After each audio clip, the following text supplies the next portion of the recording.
Monsieur le Premier ministre, permettez-moi de vous parler d'une France dont on parle peu, celle des travailleurs qui prennent leur voiture chaque matin parce qu'ils n'ont pas d'autre choix, celle de nos concitoyens ruraux et périurbains pour qui le plein coûtait déjà trop cher et qui aujourd'hui payent 50 centimes de plus le litre de gasoil, celle de ces femmes et de ces hommes contraints de renoncer à se déplacer pour se faire soigner, car oui, il y a de véritables drames humains qui frappent nos territoires à bas bruit. L'enlisement de la guerre au Moyen-Orient a mis le feu aux poudres, mais cette poudre, vous l'avez accumulée depuis 9 ans. Oui, Monsieur le Premier ministre, vous êtes comptable de ces 9 années de politique salariale indigente, du creusement des inégalités, de l'aggravation de la pauvreté dans notre pays. Pire, vous avez asséché les leviers financiers de l'État, la puissance publique n'a plus les moyens d'agir en faveur de ceux pour qui ce choc pétrolier devient insupportable. Alors que nous allons célébrer le 9e 1er mai sous votre majorité, les Français défileront avec colère et amertume. Alors, le gouvernement répond dans la confusion. Madame Bréjon déclare que les prix doivent baisser. Monsieur Lescure brandit un décret de plafonnement des marges sur les distributeurs, puis recule. Alors même que les chiffres sont là, ils sont implacables. Depuis le début de la crise, les marges brutes des géants du pétrole se sont envolées de manière indécente. Quand certains se privent, d'autres engrangent, prospèrent tranquillement.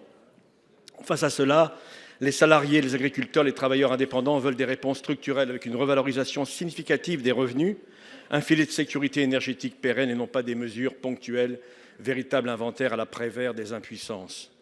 Le mouvement des Gilets jaunes est né dans une station-service. Et aujourd'hui, notre pays est au bord d'une nouvelle explosion sociale. Monsieur le Premier ministre, ne reproduisez pas les mêmes erreurs face à une crise qui percute de plein fouet des millions de ménages. Quelles mesures structurelles allez-vous enfin prendre pour que le travail paye en France et que les plus modestes n'aient pas à choisir entre l'essence et la nourriture? Monsieur le Président Kanner, je vais répondre et prendre peut-être un tout petit peu de temps pour être complet sur l'ensemble des aspects de votre question. Bon, je reste persuadé que la situation, enfin, nous savons tous, et c'est relayé sur l'ensemble des bancs ici, que la situation, elle est très difficile, évidemment, pour nos concitoyennes et nos concitoyens. Nous sommes tous connectés à nos territoires, et évidemment, plus la guerre, parce qu'on parle quand même d'une guerre, dure, plus les effets de cette guerre sont difficiles, évidemment, pour le portefeuille des Françaises et des Français, et d'ailleurs, pour l'ensemble de notre économie, sans détacher de l'hommage que le président du Sénat a fait au début de cette séance pour nos soldats morts au Liban. Et donc quand même, ce n'est pas pour se dissocier de votre propos, mais je pense qu'il ne faut pas qu'on cache aux effets des Françaises et des Français des effets des deux guerres que nous connaissons, l'Ukraine d'une part, qui continue, dont on parle trop peu, et du Moyen-Orient d'autre part. La deuxième des choses, c'est que c'est une crise des prix. C'est une crise d'une inflation importée. Ce n'est pas une crise, pour l'instant, des capacités de production au Moyen-Orient. C'est donc une crise de la circulation maritime. Qu'est-ce qu'on est en train de payer en ce moment? De toutes les évidences, le fait que les négociations entre les belligérants s'enlisent, patinent. Et ça se sent tout de suite, évidemment, sur le cours des marchés. Je voulais juste quand même commencer par là, parce que je pense que les Françaises et les Français sont pleins de bon sens. C'est un peuple politique, c'est un peuple qui regarde aussi la géopolitique et qui voit bien que les dérèglements du monde s'imposent à nous et que malheureusement, nous payons nos dépendances en matière d'hydrocarbures. Et à la rigueur, si vous me considérez comme étant responsable de quelque chose depuis 9 ans, avec regret, je le dis, c'est que nous ne soyons pas allés beaucoup plus vite pour sortir d'un certain nombre de cette dépendance. Et donc, il ne faudra pas reproduire les mêmes erreurs. Deuxième aspect de votre question, et au fond ça monte dans le débat public, et merci d'avoir pris la tonalité rigoureuse qu'on vous connaît pour me poser cette question, c'est à qui profite la crise? Et la question, elle est posée. Qui profite de tout ce qui se passe? La première des choses déjà, c'est l'État. Et vous le voyez bien, l'extrême droite introduit de plus en plus l'idée, au fond, que le grand gagnant de cette crise serait l'État. Alors, présenter l'État comme si c'était une entreprise comme les autres, c'est pas une entreprise. Présenter l'État comme s'il ne nous appartenait pas à tous, c'est quand même, d'un point de vue républicain, un tout petit peu curieux. Mais enfin, le débat est là, et la suspicion, au fond, s'installe en se disant, à chaque fois qu'on va à la pompe, lentement mais sûrement, on remplirait les caisses de l'État. Bon, on sait, il y a deux types de taxes. Une taxe, évidemment, sur les volumes, l'accise, et une taxe sur le prix en tant que tel, la TVA. Et donc, je profite de votre question pour déjà donner cette clarification devant la représentation nationale, parce que des chiffres surréalistes circulent ici ou là. Le fameux surplus que d'aucuns qualifieraient de cagnotte, je mets des guillemets sur cette affaire, du début de cette guerre, fin février, début mars, au 20 avril, il y a quelques jours, le surplus est de 170 millions d'euros de fiscalité.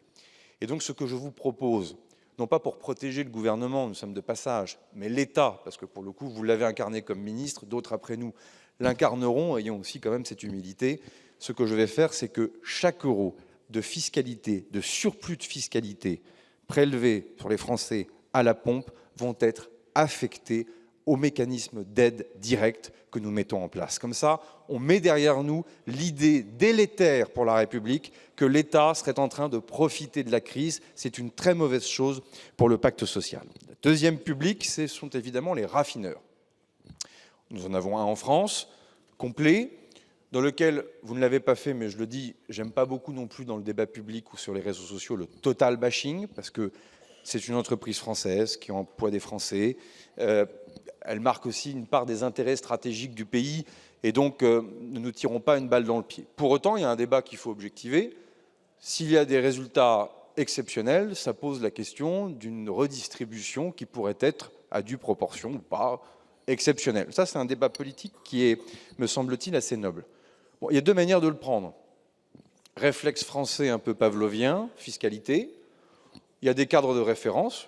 Le gouvernement Fillon l'avait fait en 2008, le gouvernement de Jean-Marc Ayrault l'avait fait, gauche-droite. Donc il y a des cadres de référence dans le passé qui permettent de le faire. Après, si on est pragmatique, quand on voit ce que Total Energy a fait sur le plafonnement des prix à la pompe pendant quelques jours, on le voit bien que ça, pour le coup, c'est immédiat pour les Françaises et les Français. Donc il faut bien que Total Energy se positionne d'une manière ou d'une autre sur une manière de redistribuer et potentiellement de la manière la plus efficace qui soit, de la manière la plus rapide, en tout cas dans sa politique commerciale. Je mets ça là, mais la porte-parole du gouvernement, ministre délégué à l'énergie, l'a dit tout à l'heure, nous ne fermons aucune porte. Je refuse le total bashing. Pour autant, tout débat sur la redistribution est un débat de toute façon que je préfère avoir de manière franche avec vous plutôt que de le subir plus tard à l'automne dans un mouvement fiscal qui ne serait pas complètement maîtrisé. Ensuite, il y a la question de la grande distribution. Bon, pas en parler pendant des heures, hein, marge brute, marge nette, tout le monde a pris la parole sur le sujet. Je ne quitte pas ma ligne. Hein. C'est quand ça augmente sur les cours, ça augmente vite à la pompe. Quand ça diminue dans une crise de volatilité des prix sur les cours, ça doit vite diminuer à la pompe. Je ne sais pas quelle langue il faut que je le dise, mais je pense que c'est comme ça qu'il faut le faire. Et moi, j'ai toute confiance dans les agents de la DGCCRF pour le faire. Et je vais vous dire, j'ai toute confiance aussi dans la grande distribution parce que tous sauf une enseigne a communiqué ces données à la DGCCRF sous le contrôle du ministre Lescure et du ministre Papin ces derniers jours. Donc moi, la seule chose que je demande, c'est de la transparence pour justement ne pas venir anéantir la confiance. Ensuite, on a les aides. Pardon d'être long, mais je pense qu'il faut être précis sur ce sujet parce que c'est une crise qui est grave. Elle est grave et elle va durer. Donc il faut la prendre, à mon avis, avec beaucoup de sang-froid, en tout cas c'est ce que j'essaie de faire, et beaucoup de sérieux, sachant qu'on n'abandonnera personne. Déjà, je pense qu'il ne faut pas balayer d'un revers de main les aides sectorielles. Je vois bien aussi le commentaire. Bon, déjà, il ne faut pas les balayer d'un revers de main parce qu'elles ont été demandées par les filières concernées et négociées avec elles. Donc, ce qui a été fait pour le bâtiment a été fait avec la CAPEB et la Fédération française du bâtiment. Ce qui a été fait pour les pêcheurs a été vu avec les organisations professionnelles de la pêche. Ce qui a été fait pour les agriculteurs a été fait avec les 3 organisations professionnelles agricoles. Donc, ne balayons pas ça d'un revers de main. On essaie de faire de notre mieux pour avoir des réponses qui soient les plus ciblées et dont le soutien à l'activité et la continuité de l'activité est la mère des batailles. Les pêcheurs sont les meilleurs exemples. Soit ils ont un intérêt à sortir en mer, soit ils n'ont plus intérêt à sortir en mer à cause du coût du GNR, ils ne sortent plus. Il n'y a plus de poissons et c'est toute une activité qui se casse la figure. Donc moi, je suis très très ouvert à toute forme de dispositif dès lors qu'ils trouvent justement une efficacité. On a fait pareil pour les transporteurs. Le ministre Tabarot est en train de discuter avec les taxis, notre profession qui commence à connaître des difficultés. Ensuite, on a une indemnité, et ça répond au cœur de votre question, sur les travailleurs grands rouleurs. Urbains, ruraux, de toute façon, il y a autant de situations différentes que de concitoyennes et de concitoyens que nous pouvons connaître. Cette première aide, elle est sur la table. Désormais, le ministre de l'Action et des Comptes Publics, David Amiel, avec la DGFiP, est en train d'accélérer l'activation du portail qui va permettre aux Françaises et aux Français de déposer leurs demandes. On a de la chance, on a un canal bien connu, impôts.gouv.fr. Il faut juste le sécuriser sur le terrain cyber, j'y reviendrai, parce que nous avons beaucoup d'attaques cyber, c'est aussi des effets de la géopolitique du moment, sur l'ensemble de nos structures. Mais il est clair qu'il faut aller vite, parce que la trésorerie des Françaises et des Français ne résistera pas à une aide qui arrivera dans trop longtemps. On en a complètement conscience. Ensuite, Monsieur le Ministre, est-ce que nous allons continuer à développer, à créer et à adapter les mécanismes de soutien pour les Françaises et les Français qui en ont besoin? La réponse est oui. Et c'est bien pour cela que j'ai refusé les demandes démagogiques, notamment venant du RN, de baisse de fiscalité à l'aveugle, baisse de TVA, sujet qu'on a fait dans le passé, parce qu'on ne peut pas avoir des questions au gouvernement sur le déficit public et pas s'interroger sur pourquoi le déficit public est important. Les dispositifs qui ont été pris dans le passé, j'étais membre du gouvernement, je suis solidaire, mais enfin ils expliquent le déficit d'aujourd'hui. On n'est pas obligé. Oui, ils étaient parfois demandés d'ailleurs aussi par ce côté de l'hémicycle, il faut qu'on ait l'humilité de le reconnaître. Bon, c'est comme ça, mais il faut tirer les conclusions. Et quand on voit que des pays voisins font la même chose que nous il y a quelques années, on peut aussi leur apporter notre contribution en regardant ce qu'est le déficit. Donc j'essaie de faire du mieux que nous pouvons, on n'abandonnera personne, il ne faut pas faire la leçon aux Françaises et aux Français, ils font beaucoup d'efforts en ce moment, et c'est bien pour ça qu'on va rester mobilisés pour elles, pour eux, mais on ne peut pas cacher aux Françaises et aux Français les effets de cette guerre, et la première des raisons, ça reste quand même la dépendance aux hydrocarbures, au gaz et au pétrole. Et il va bien falloir qu'on s'attaque à ce sujet de manière beaucoup plus solide et structurelle qu'on l'a fait dans le passé. Monsieur le Premier ministre, nous refusons une forme d'assignation à résidence sur le plan énergétique. Vous avez parlé de Total, 5 milliards d'euros. 5 milliards d'euros de bénéfices sur le premier trimestre, 51% d'augmentation sur un an. Première mesure de Total, racheter 1,5 milliard d'actions et augmenter le dividende. Excusez-moi, il y a de l'argent à aller chercher, taxer les superprofits dans notre pays. Madame la ministre de la Culture, ça suffit. Voici ce qu'ont écrit plus de 200 autrices et auteurs de Grasset et de Fayard suite aux ingérences brutales de Vincent Bolloré dans ces maisons d'édition.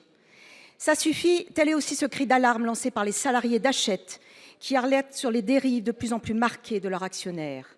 Ça suffit, tel est enfin le sens de la protestation des éditeurs, d'acteurs de la filière du livre solidaires mais inquiets et souvent révoltés par ce qui s'est produit. Car ce qui s'est produit, c'est la reprise en main de maisons d'édition à des fins politiques et idéologiques. Ce qui s'est produit, c'est une opération de prédation qui détruit le pluralisme éditorial et menace la liberté de création des auteurs. Ce qui s'est produit, c'est la conséquence de la concentration excessive dans l'édition et le symptôme du nécessaire rééquilibrage du contrat de confiance liant les auteurs et les éditeurs. Alors comment faire ? Nous avons émis l'idée de créer une forme de clause de conscience en faveur des auteurs. Bien sûr, il ne s'agit pas de transposer celle qui prévaut pour les journalistes, mais bien de l'adapter au secteur de l'édition. L'objectif est avant tout de combler un vide juridique et de mieux protéger les auteurs dès lors qu'un changement d'actionnaire compromet manifestement leurs intérêts matériels et moraux et rompt le contrat de confiance qui les lie à leurs éditeurs. Madame la ministre, je vous ai écrit il y a une dizaine de jours. Aucune réponse à ce jour. Alors allez-vous sortir de votre silence? Allez-vous nous dire que vous soutenez aujourd'hui l'instauration d'une forme de clause de conscience pour les auteurs afin que plus jamais ce qui se passe chez Grasset et ce qui s'est passé chez Fayard ne puisse se reproduire? Madame la présidente, vous évoquez fort justement l'émotion des derniers jours à la suite des bouleversements qu'a connus l'une des grandes maisons d'édition françaises dont le prestige est inscrit dans notre histoire littéraire, la maison Grasset. Cette émotion nous dit l'attachement de notre pays au livre et à l'écrit, que nous sommes d'autant plus déterminés à défendre qu'ils opposent le temps long et la réflexion à l'immédiateté des écrans. Les grands éditeurs font les grands auteurs parce qu'ils les voient naître et accompagnent leur talent. Ils font la grandeur et la qualité des maisons d'édition. Le pluralisme de celles-ci, l'indépendance des éditeurs sont la garantie de la liberté des écrivains. Il est donc légitime de s'interroger sur la rupture du lien entre les auteurs et leurs maisons d'édition quand la politique éditoriale est brutalement modifiée. Vous avez suggéré que la clause de conscience inspirée de celle qui s'applique aux journalistes puisse s'appliquer aux droits d'auteur. Certains évoquent la clause de cession, sans présumer des conclusions juridiques notamment, qui seront apportées à ces propositions. Je pense qu'il faut ensemble que nous continuions à étudier ces pistes qui protégeront éditeurs et auteurs. Et d'ailleurs, je me réjouis que le groupe Les Indépendants ait demandé l'inscription de la proposition de loi relative au contrat d'édition déposée par vous-même et la sénatrice Darcos, que je remercie en même temps que vous. Madame la ministre, je prends vos propos comme une invitation à travailler. Et je prends vos propos comme l'idée que vous soutenez cette forme de clause de conscience. J'en suis ravie. Nous allons vous faire des propositions et j'espère vraiment que le gouvernement soutiendra ces propositions. Le travail est devant nous et j'espère en tout cas, Madame la Ministre, que pour les auteurs, mais pour les éditeurs, vous serez à nos côtés. Monsieur le ministre de l'Éducation nationale, le 17 avril dernier, à Bagnols-sur-Cèze, dans le Gard, un lycéen de 15 ans est décédé sur son lieu de stage. À cet instant, en associant mon collègue Denis Boide, je voudrais témoigner de notre peine et de notre solidarité à la famille du jeune Calvin. Malheureusement, ce drame n'est pas isolé. Ils sont 5 mineurs à avoir perdu la vie l'an dernier durant un stage. Parmi eux, Axel Dartenay, élève au lycée Curie-Corot de Saint-Lô dans la Manche. Axel a perdu la vie le 18 juin 2025 lors d'un stage obligatoire de seconde. Depuis cette tragédie, ses parents n'ont cessé d'alerter sur les risques encourus durant ces stages insuffisamment encadrés. Ils vous ont interpellé et nous, parlementaires de la Manche, avec eux. En vain. À leur détresse, un insupportable silence fut opposé. Monsieur le ministre, c'est à eux que je pense aujourd'hui et à leurs alertes jusqu'à présent ignorées. J'aurais aimé que vous les entendiez avec toute la considération nécessaire face à l'insondable douleur de la perte d'un enfant. Car l'encadrement, l'accompagnement et la sécurité des élèves durant ces stages doit être une priorité absolue de votre ministère, autant que le bien fondé de leur finalité pédagogique. Or, les ajustements dernièrement annoncés apparaissent insuffisants et inadaptés à la réalité vécue par les élèves et leurs familles, notamment les inégalités créées par la recherche d'un stage. Monsieur le ministre, à quelques semaines de l'immersion dans le monde professionnel de milliers d'élèves durant ces stages, quelles mesures concrètes entendez-vous réellement prendre afin de pleinement garantir leur sécurité pour que plus aucun parent, comme ceux de Axel et de Calvin, n'ait à pleurer la mort de leur enfant après l'avoir déposé sur son lieu de stage? Monsieur le sénateur Fagnan, d'abord évidemment, et comme vous, et je vous remercie de l'avoir fait, et au nom du gouvernement, je m'associe à la peine de la famille, des proches et de la communauté éducative, puisque pour nous, vous le savez, la pire chose qui puisse arriver, c'est la mort d'un élève. Et j'associe évidemment à mes pensées les parents du jeune Axel, que j'ai bien prévu de rencontrer. Ils sont actuellement contactés par mon cabinet pour voir s'ils souhaitent que nous puissions échanger. Sur le fond, il faut distinguer, et je vous remercie d'ailleurs du choix des mots que vous avez pris, le principe même du stage d'observation et ses modalités. Le principe d'un stage d'observation, c'est que c'est une observation, c'est-à-dire qu'il ne peut y avoir aucun geste professionnel. Nous avons entre les élèves de seconde et les élèves de troisième 1 400 000 élèves qui font chaque année un stage d'observation. Et ce qui s'est passé en l'espèce est évidemment absolument incompatible avec ça. Aucun jeune n'a vocation à se retrouver sur un chariot élévateur, et à vrai dire, même aucun adulte qui n'aurait pas une habilitation spécifique pour le faire. Donc il y a une situation propre à l'entreprise qui peut jouer d'une enquête pénale et d'une enquête de l'inspection du travail. Sur la prochaine campagne, si je puis dire, de stage de seconde, nous avons diligenté avec Jean-Pierre Farandou une mission flash de nos 2 inspections respectives pour précisément consolider le cadre juridique et nous assurer que et les entreprises et les élèves soient effectivement sensibilisés avant de partir en stage à la nécessité d'en rester à un statut d'observateur et bien sûr à ne pas pénétrer dans des lieux, des espaces de l'entreprise qui seraient susceptibles de comporter un danger quelconque pour l'élève. Mais au prix de ces mesures, qui seront donc applicables dès le mois de juin, je crois qu'il faut aussi nous en tenir au fait que s'il n'y avait pas de stage aujourd'hui, le niveau d'ambition, le champ des ambitions de nos élèves, au sens étymologique du terme, l'ambition c'est regarder autour, ne serait pas le même. Et qu'on ne pourrait pas parler d'égalité des chances dans les mêmes termes. Monsieur le ministre, je regrette sincèrement qu'il ait fallu un nouveau drame dans le Gard pour que, enfin, près d'1 an après, il y ait une réponse digne faite à la famille du jeune Axel pour qu'il soit enfin entendu et reçu par vous-même, j'espère, non pas par vos services, pour qu'il puisse témoigner non seulement de la douleur qui est la leur, mais des propositions concrètes qu'ils font pour que plus jamais aucun drame, comme à celui de Bagnols-sur-Cèze il y a quelques jours, ne puisse se reproduire.